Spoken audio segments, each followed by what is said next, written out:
ಎಲ್ಲರಿಗೂ ನಮಸ್ಕಾರ. ವರಲಕ್ಷ್ಮಿ ಹಬ್ಬಕ್ಕೆ ಸಿಂಪಲ್ ರಂಗೋಲಿಯನ್ನು ಹೇಳ್ಕೊಡ್ತಾಯಿದ್ದೀನಿ. ಆ ರಂಗೋಲಿನ ವರಲಕ್ಷ್ಮಿ ಹಬ್ಬದ ದಿನ ಹಾಕೋದ್ರಿಂದ ಚುಕ್ಕೆ ರಂಗೋಲಿ ಲಕ್ಷ್ಮಿಗೆ ತುಂಬಾ ಇಷ್ಟವಾಗುತ್ತೆ. ಹಾಗೆ ಚುಕ್ಕೆಗಳನ್ನ ನೀಟಾಗಿ ಲೆಕ್ಕ ಹಾಕ್ಕೊಂಡು ನಿಧಾನಕ್ಕೆ ಹಾಕ್ಕೊಳ್ಳಿ. ನಾನು ಕೂಡ ಇಲ್ಲಿ ತುಂಬ ನಿಧಾನಕ್ಕೆ ತೋರಿಸ್ತೀನಿ ರಂಗೋಲಿ ಹೇಗೆ ಇದನ್ನು ಅಟ್ಟಬೇಕು ಅಂತ. ದೀಪದ ರಂಗೋಲಿ ಇದು ತುಂಬ ಸುಂದರವಾಗಿ ಬರುತ್ತೆ, ತುಂಬ ಸುಲಭವೇ ಆಗುತ್ತೆ ರಂಗೋಲಿ ಹಾಕೋದನ್ನ.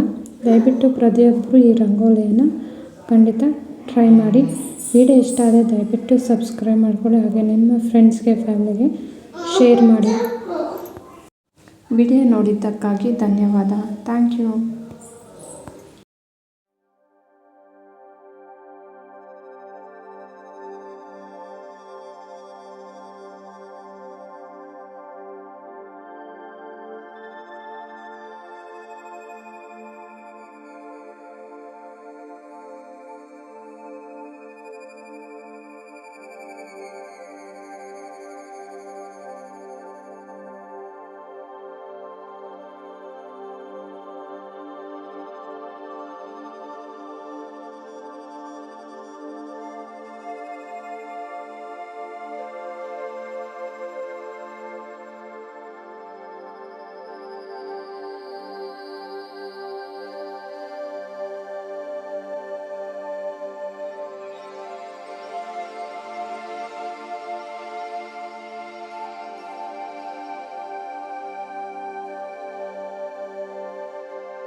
Good.